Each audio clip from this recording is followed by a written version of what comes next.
खजुराहो में आयोजित आज एक प्रेस वार्ता के माध्यम से संग्रहालय के प्रभारी अधिकारी श्री अशोक मिश्रा ने बताया कि यह सुखद संयोग है कि संग्रहालय के पहले चरण की पूर्णता का एक वर्ष व्यतीत हुआ है।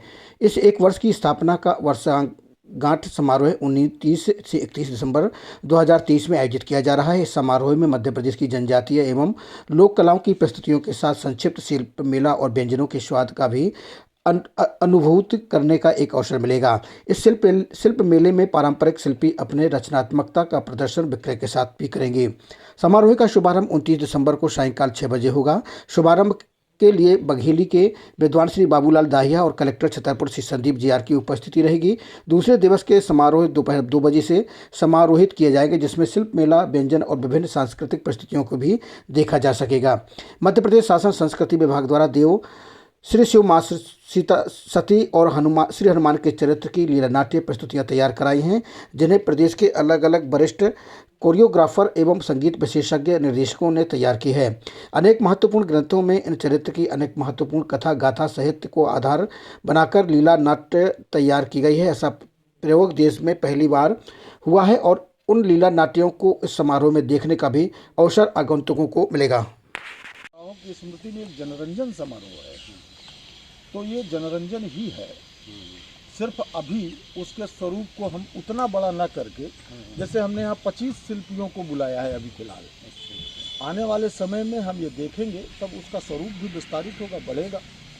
ये शिल्पी कहाँ से आ रहे हैं? मध्य प्रदेश से ही। पहले चरण में हमने मध्य प्रदेश को ही रखा है, क्योंकि किन विधाओं के हैं ये तो लकड़ी है, लोहा है, मिट्टी है, अलग अलग तरह के कलाकार हैं।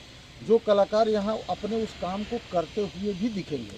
सिर्फ विक्रय अकेले का यहाँ प्रबंध नहीं है, बल्कि अगर वह कलाकार हमने मिट्टी के बुलाए हैं या लकड़ी के बुलाए हैं या लोहे के बुलाए हैं, तो वह जो शिल्प उन्होंने विक्रय के लिए रखा है वह उसको बनाते हुए भी अपने को दिखेंगे। क्योंकि यह बहुत ज़रूरी हो गया है, नहीं तो क्या होता है कि जो दुकानदार किस्म के लोग हैं एक तरह के, वो जुड़ते चले जाते हैं। तो इसलिए विभाग ने यह निर्णय किया कि जो वास्तविक शिल्पी हैं, जो बनाते भी हैं, उनको बनाते हुए भी वहाँ प्रदर्शित किया जाना है। सो वैसे लोगों को ही यहाँ बिक्री जिस तरह से आपने बुंदेली व्यंजन का रखा है यहाँ पे, तो चूँकि जनजातीय कला संग्रहालय है और उनसे संबंधित कार्यक्रम है, तो क्या जनजातियों के खान पान है उसके पर भी कोई व्यंजन? वहाँ जो अभी 3 दिवसीय गतिविधि है, उसमें हमने गोंड, भील और कोकू, बैगा 4 समुदायों से हमने जनजातीय समुदायों से लोगों को आमंत्रित किया है, जो अपने रीजनल फूड यहाँ बनाएंगे। जो दैनिक जीवन में उपयोग, हाँ, जो करते हैं वही यहाँ पर वो बनाएंगे और ट्रेडिशनल तरीके से बनाएंगे। गैस का उपयोग नहीं करेंगे। जिस तरीके से वो चूल्हे का इस्तेमाल करते हैं या सील का इस्तेमाल करते हैं, वही इस्तेमाल करके चीज़ों को करेंगे।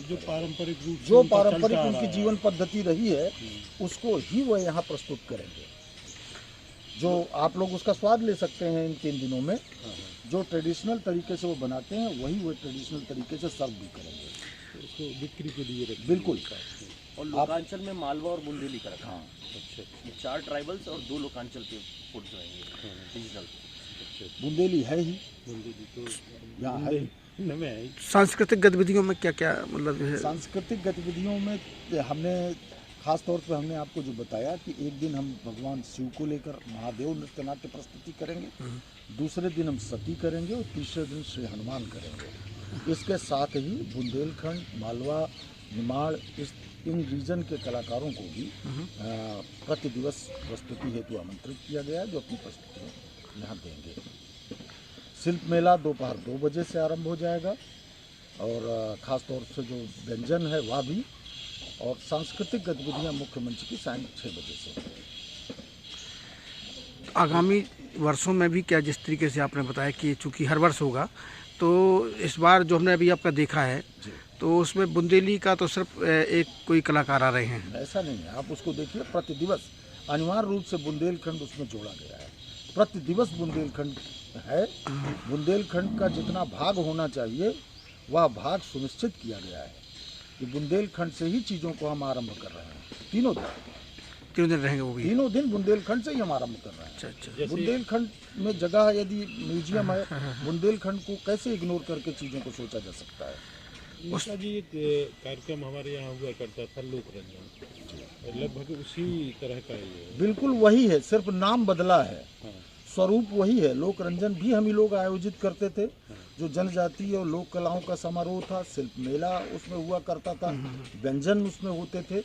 ठीक वही लोक रंजन की स्मृति को ही हम ताज़ा कर रहे हैं वर्षगांठ समारोह के। लोक रंजन का बदला हुआ स्वरूप है, बदला हुआ स्वरूप है, उस समय का स्वरूप है, क्योंकि हर समय में चीज़ें जिस तरह से बदल रही हैं, तो उन बदले हुए तथ्यों को यहाँ प्रस्तुत करने के प्रयत्न हैं। अभी ये शुरुआत 3 दिन के कार्यक्रम से, क्या आने वाले समय में इसको आगे और बढ़ा सकते हैं, जो 7 दिवसीय हो सकता है? पहले 5 दिवसीय होता था क्योंकि लोक रंजन बिल्कुल होता था, लेकिन अभी शासन ने जो निर्णय किया है, हम निर्णय के तहत वो क्रियान्वयन कर रहे हैं कि 3 दिवसीय गतिविधि।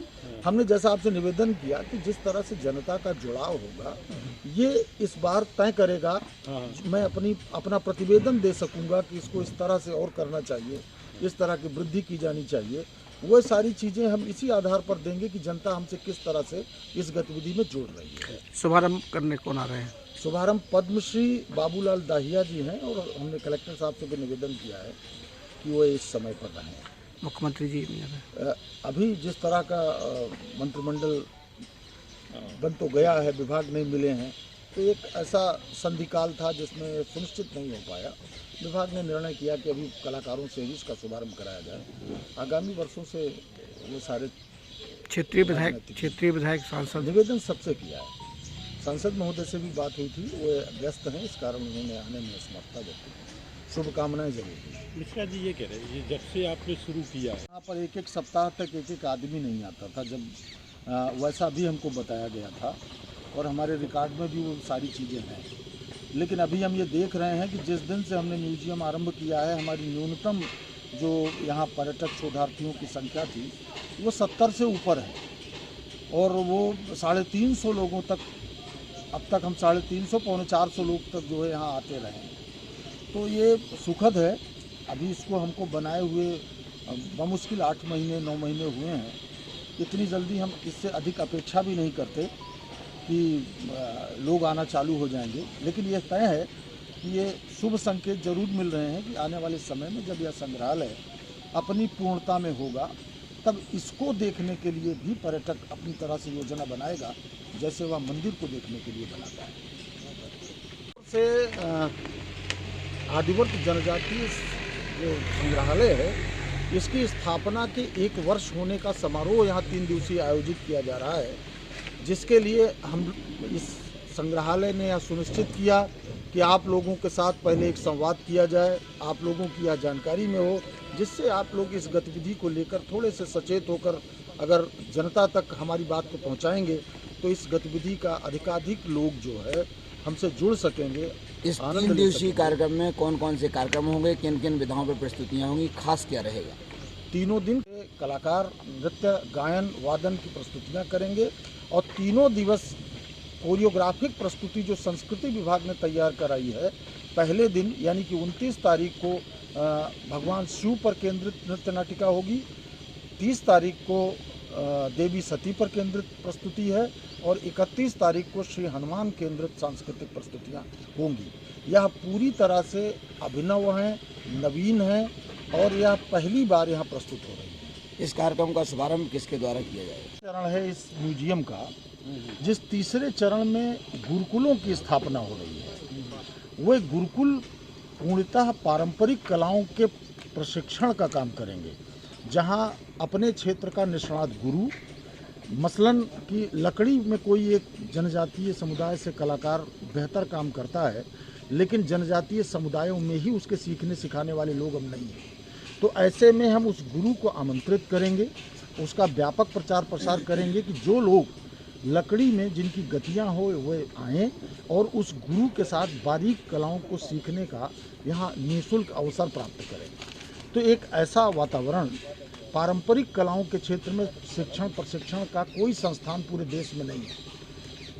सारे शिक्षण प्रशिक्षण शास्त्रीय कलाओं के हैं, पारंपरिक कलाओं के सीखने सिखाने का कोई अवसर नहीं है। इन अर्थों में खजुराहो वह पहली भूमि होगी देश में जहां पारंपरिक कलाओं के शिक्षण का भी एक अवसर यहाँ मिलेगा।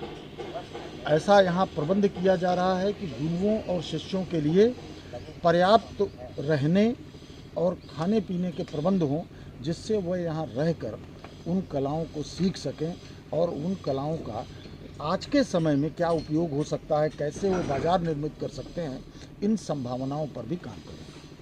ये लगभग कब तक? तीसरा चरण है सर। दूसरा चरण अभी हम जनजातीय पहले चरण में हमने पूर्ण किया है। दूसरा चरण हमारा जनपदीय कलाओं का है, जो पीछे की तरफ बन रहा है। मेरा ख्याल है मैं इस साल उसको अचीव कर लूँगा। इसके ठीक बाद इस चरण पे हम चले जाएंगे, तीसरे चरण में गुरुकुलों के निर्माण। प्रशिक्षण सशुल्क होगा या निःशुल्क होगा? निःशुल्क होगा, सशुल्क का कोई सवाल नहीं। पूरी तरह से पारंपरिक कलाएं, लोग जिस तरह से लोग परंपरा से कटते जा रहे हैं, सरकार ने यह तय किया कि परंपरा से तमाम तरह की आधुनिकता को जीते हुए भी कैसे समाज को जोड़ा जा सकता है, इसके प्रयत्न गुरुकुलों के माध्यम से की जाने चाहिए। इसके तहत इस स्थान का चयन हुआ कि यहाँ पर उसको निर्मित किया जाए।